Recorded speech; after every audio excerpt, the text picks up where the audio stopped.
Welcome back to my channel. My name is Brittany Bundles, and today's video is going to be all about the importance of keeping your voice in your work. I am going to be talking about my ebook journey and some of the things that I faced when I created my ebook and when I was preparing it and getting it ready to sell. When it went through like its grammatical check phase, and when I was deciding on how I wanted my cover to look and things like that, I went through some experiences that really showed me more so why it's important to have your voice in your work and how it's important to not allow yourself to be easily swayed when it comes to projects or business ideas that you have thought through and that you're confident and comfortable with.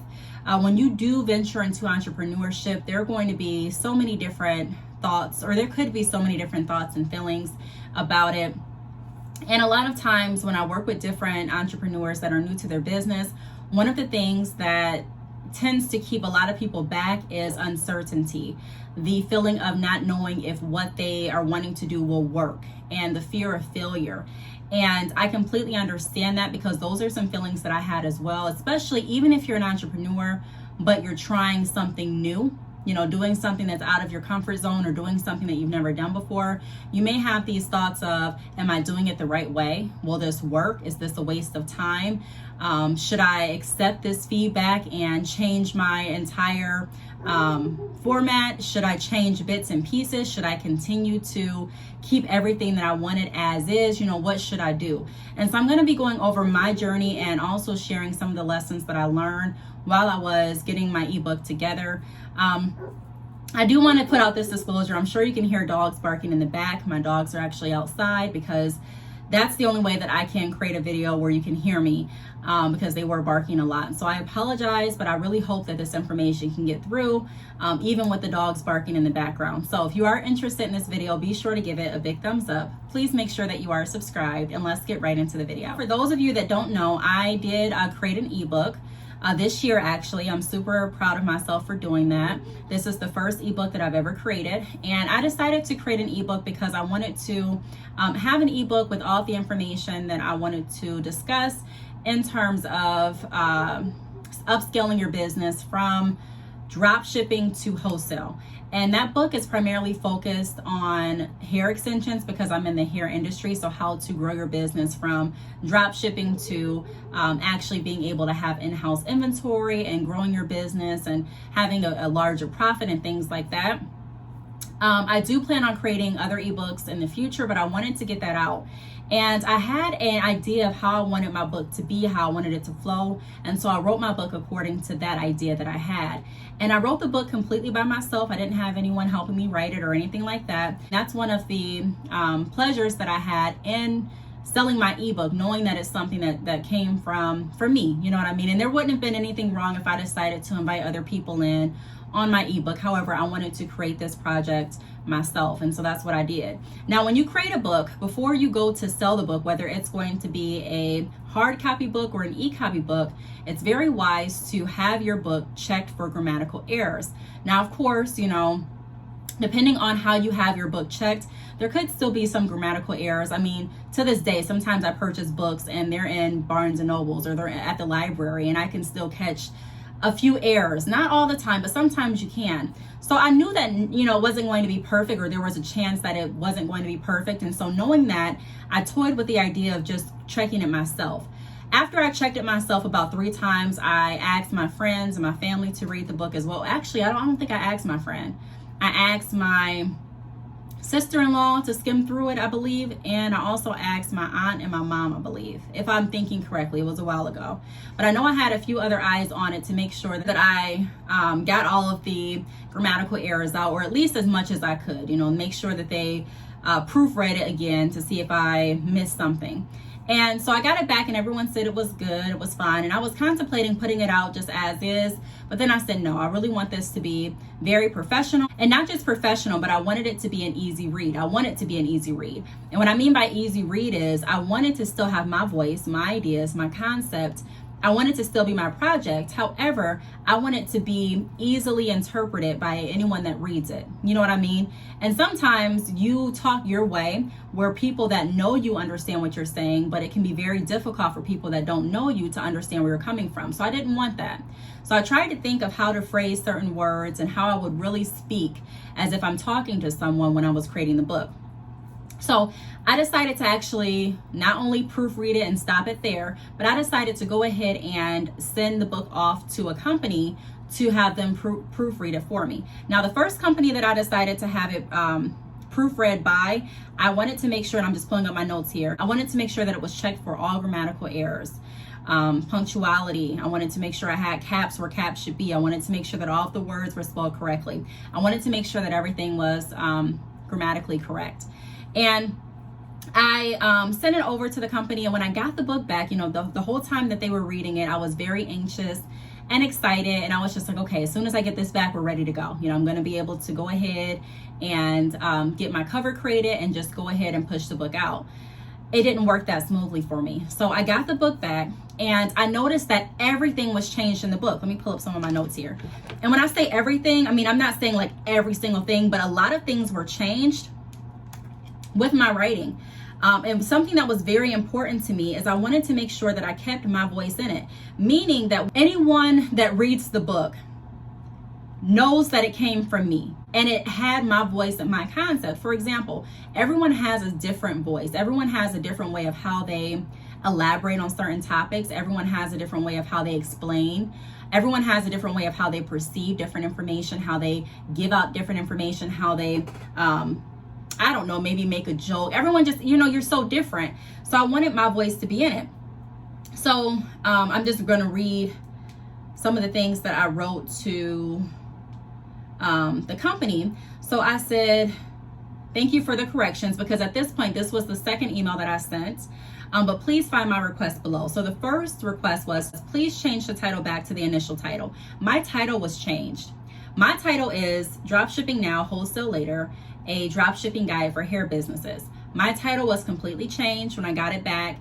I don't know exactly what it was, to be honest, but it was something along the lines of dropshipping now, wholesale followed, or something like that. But it wasn't what I wanted it to be. And to some people reading it, they may be like, well, that's not a big idea. That's not a big deal. Go ahead with that. And even though words can have the same meanings, it's still, you know, you have your voice. You have a certain way of how you say information, how you say words, how you group words together.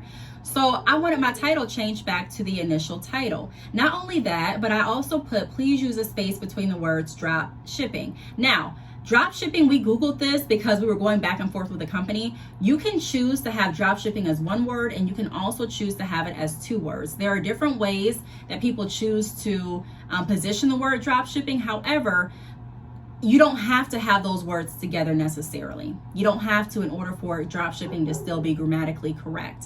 I'm not an English teacher, but I did research the information, and they also researched the information on their side, and they said, okay, that is true. So we'll put this space between it. And the way that I have drop shipping on my website, on all of the other literature that I've put out, is with a space. So that was very important to me. And that's an example of something not necessarily being wrong, but it's still your preference. If it's your project, then you want to make sure that you're being very clear as to how you want your project to turn out. Now, the next thing that I put down was, please change the word don't back to do not. Again, there's nothing wrong with do not and don't, same thing, but it all depends on how you want it positioned in your book. The next thing that I put down was, please change photo photography to pictures. So all of the places in my book that said picture was replaced with photo photography. Again, not wrong, same meaning, but that's not how I speak. That's not my voice. So I had that changed. I also had the word neither replaced with nor. I typically don't ever say neither or neither. It's always nor. Again, similar meanings, same meanings, but it's just a way that I phrase it. So I went back with this company back and forth, trying to keep my voice in the story, trying to keep my voice in the book. And I've watched different videos where people have said they've had nightmares when trying to get their ebook corrected. They've had nightmares when trying to get different projects corrected. It's not even, this doesn't just apply to ebooks. This applies to anything that you're working with. There are people that have had websites created and didn't really voice what they wanted and just went with it. So the whole topic of this story is to go over tips of how to keep your voice and how to keep your vision alive, even when you are getting input from other people. As an entrepreneur, it's very important to listen to other information and input. However, it's also very important to stand your ground at times and to know what you want and go for what you want. Regardless if anyone else is saying, no, this is how it should be. One of the benefits of being an entrepreneur is you truly get to decide how you want your business ran, how you want it to be. If I wanted to create an ebook with all grammatical errors in it, that would be my right to do so. You know what I mean? I could do that. And that's the beauty of it. Like I said, you don't have to fit anyone's criteria or live up to anyone's standards besides yours. That's what makes it so fun being an entrepreneur, because you can truly put your spin on everything. So those are some modifications that I sent over. So after going back and forth, I got another copy sent over, and the copy again was just it did not sound like me. The changes that I wanted made were definitely changed, but there were still things that were added to those changes that I did not agree with or okay. So I decided to go with a completely different company. This company kept my voice in my book. And when I sent over the copy that was revised by this certain company, and I also sent over the copy that was revised by the new company that I decided to work with, people that knew me could tell, yes, I know this sounds like you. This doesn't sound like you, but this sounds like Brittany. You know what I mean? So that was really, really important to me. Not only that, but after I got everything grammatically corrected and I still kept my voice, I started working with a company to design the cover. Now I sent over pictures that I wanted used for the cover.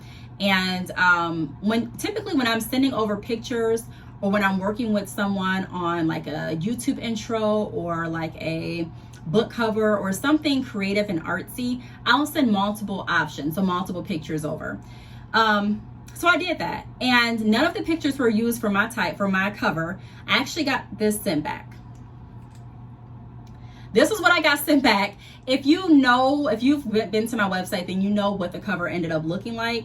If you have not, then I will leave the link down below to my ebook. That way you can see what it looks like. But obviously this is not a picture of me. It's not a picture of me at all.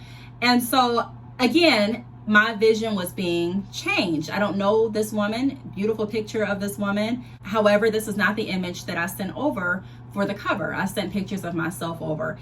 And so I went back and forth because the picture was changed, but there was another picture put on it that was not me. And, I had to really say, okay, no, that's not what I want. This is what I want. Even though I got back, well, that's a really nice picture. This looks really good. I get it. And it does. However, that's not what I wanted.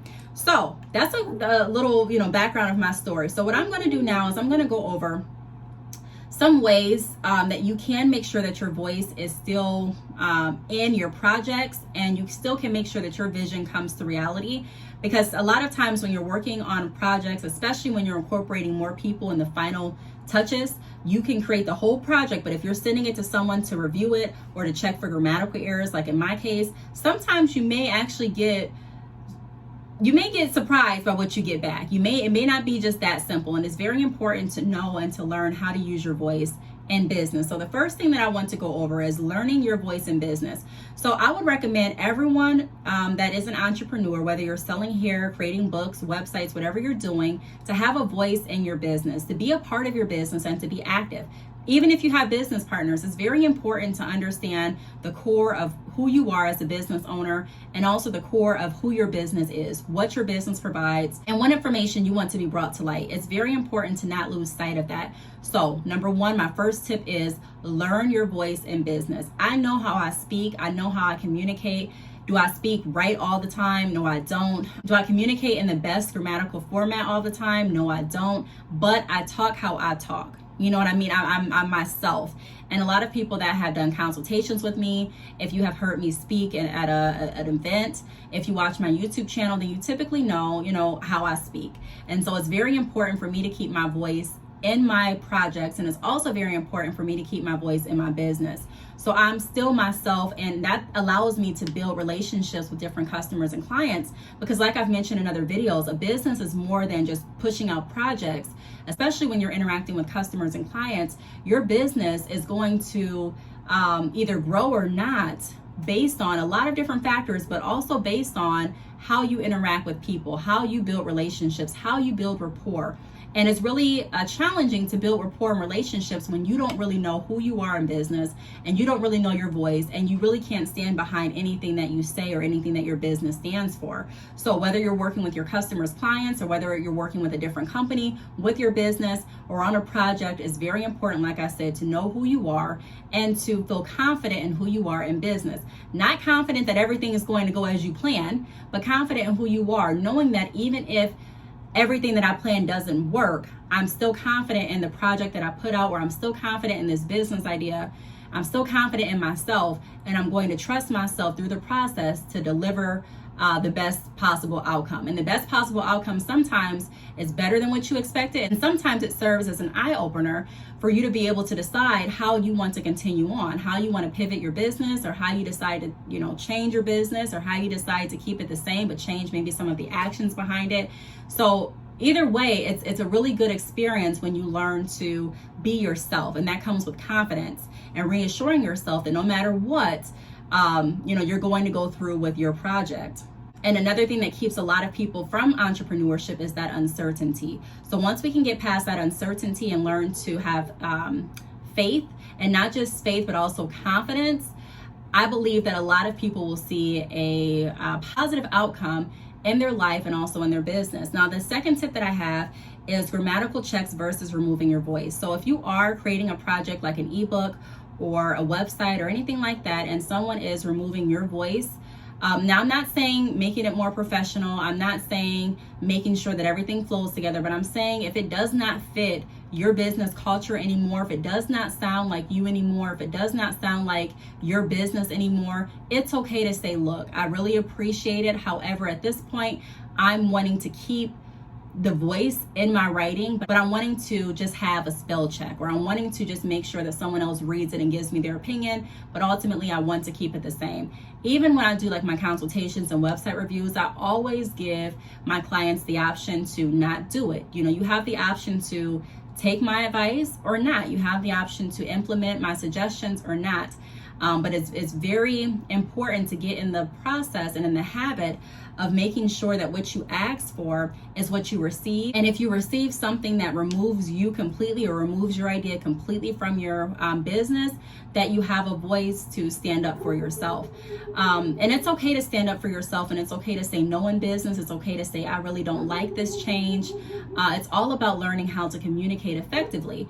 And to communicate effectively, you don't always have to agree. It's just learning how to disagree in a professional way. And we're going to be talking about that later with some other videos, because that's really important to do in business as well, to be able to voice your disagreements without falling out, or without it being ugly, or without taking it outside of a professional level.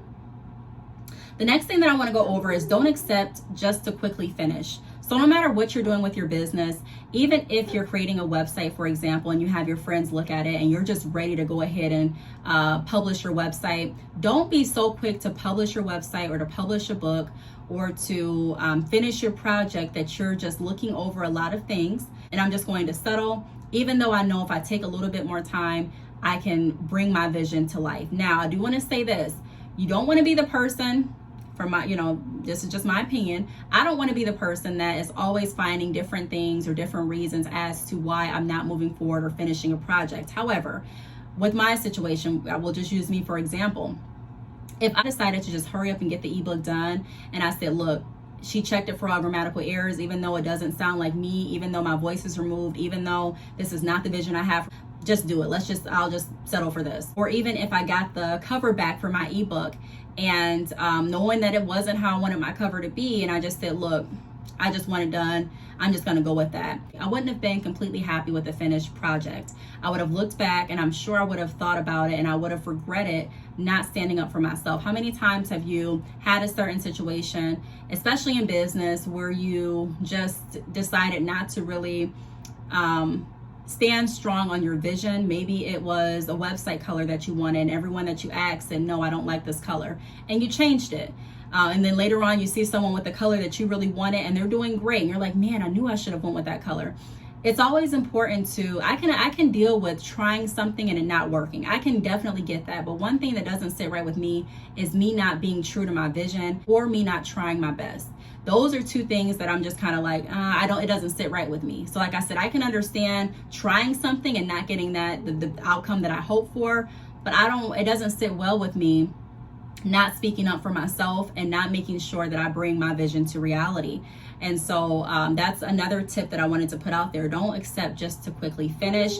I'd rather take a little bit longer to make sure that I actually get what I truly want than to hurry up and just go ahead with something that was not in my vision. And again, I want to put this out there. It's okay to listen to advice and input from others, as I definitely recommend it. However, you still want to learn to decipher between what you're hard on, like what you're firmly planted and grounded on, and also what is a topic or a part in your business that you're negotiable with. If you're really not wanting to negotiate this, I wouldn't negotiate it. This is something that I stand firm on, and something I stand firm on is I wanted to make sure that my book had my face on the cover. I also wanted to make sure that I had my voice. So those were two things that I was not willing to negotiate, and I'm so happy that I didn't. The next tip that I have is remember that the audience wants to hear from you, or the audience wants to purchase from you. So typically, and this is what I say a lot of times in my consultations too, a lot of times people, especially on social media, they're not necessarily just purchasing because they only love that product, but they're purchasing because they also enjoy working with you. They also enjoy having that relationship with you. They also enjoy supporting you. So when you're starting your business, I know a lot of people say only popular people get support. But if you think about that and you ask yourself why do popular people get support? You can have two people from the same city selling the same thing from the same vendor, right? And if one person has way more support, and if they're more popular than the other person, then typically that person is going to get more sales. Not because they have a better product, not because they're more polite, not because they had a better discount, but because more people are connected to that person. So when people are purchasing from you, people want to purchase from you. It's a piece of you that they're tapping into. It's working with you, or it's working with the commitment that you have to provide great service and great quality products, or it's working with you because of your relationship building skills, because of your authenticity, because of your passion, because of who you are, because of your gifts and your talents, because of your honesty, because they trust you. And so a business, like I've mentioned in a lot of videos, it's more than just picking a product or a service and selling it, but it's also that relationship piece. And a lot of times your customers are wanting to purchase a piece of something that you're advocating, a piece of something that you're pushing. And so it's very important to still keep your vision with your business. It's very important to still keep your theme with your products and services. Now, again, it doesn't mean that you can't be open to suggestions. Does not mean that at all. There are people that I work with on consultations and building their business that have taken my suggestions, and we've both seen advancements because of it. However, it's still important to do what you want to do with your business, what you feel is right, what you like, and also keeping your voice and your dreams and who you are very much alive in your business. The last tip that I have is trust your vision. Trust your vision, trust yourself. There are so many entrepreneurs that just simply don't trust themselves. One of the best parts, like I say a lot of times, of entrepreneurship is being able to trust yourself and being able to do what you want to do. There were so many times where I worked at different companies, and I pretty much primarily worked in sales the majority of my life. And every company that I worked at, although we, were all selling, they had a different practice and approach to how they sold. There were only a few companies that really understood the importance of building that rapport, and there were other companies that were strictly based on like just quotas and numbers. That's all they looked at. They don't really care how you get it, what you say, if you're honest, if you're not, as long as you get your numbers. And there were other companies that were different. But one thing that I really took from all of my sales roles is I took what worked and what didn't work for me. Everyone has to find how they are going to be best in their niche, how they are going to be best with communicating with their customers and clients. And that's something that a lot of people want to just skim past. A lot of people just believe in overnight success, and that's fine if you believe in it. It has not happened to me personally. I've had to work very hard for everything that I have, and I'm not even done yet, but I'm just saying that I've had to work very hard. And one of the things that I've learned from working very hard is do's and don'ts. For me, I can't say that for everyone else, but I've learned that I really don't feel as good about my project or my work or my business when I go against what my first mind and what my heart is telling me. There have been things that I've done that I thought were right and that I felt were right that didn't have the outcome that I anticipated, but I was okay with it because I knew that I tried. A lot of times we have the what if syndrome in our minds, like, what if I did this, where could I be? What if I started this, where could I be now? And I don't want that what if in my mind. I always want to make sure that I'm being true to myself and I'm fulfilling everything that I possibly can so that I won't have the what if. I can already say, well, Brittany, you tried this and this happened. So if we try something similar, we're going to try it this route instead of this route. So it's really important to trust your vision. Like I've been saying throughout this whole video, you don't have anyone, like I did when I was working at a 9-to-5, telling me if you do it this way, you're going to be fired. If you do it this way, the higher ups are not going to accept it. I can choose to do what I want to do and be able to reap the benefits or reap the consequences of doing what I do and what I put out. So trust your vision and understand that there's no one that's going to disapprove your products. Your customers and clients may not love the product that you put out. They may not love the service. They may not love everything you do. It's people. No one's going to love every single thing you do. However, I can tell you that you're going to be more confident, or at least me and people that I've worked with as well and had conversations similar to this can definitely say that they were more confident and they were more pleased with their work when they trusted their vision, when they trusted what they wanted to do and did it, when they had an idea, had a plan, and executed it. There's no other feeling like that. I really can't compare that feeling to anything else, having a plan and bringing it into reality. So trust your vision, trust yourself, and although we're listening to different input, always remember what you came to do and always remember your purpose and who you are. You don't have to be like everyone else. You don't have to have the exact same routine or ritual as everyone else.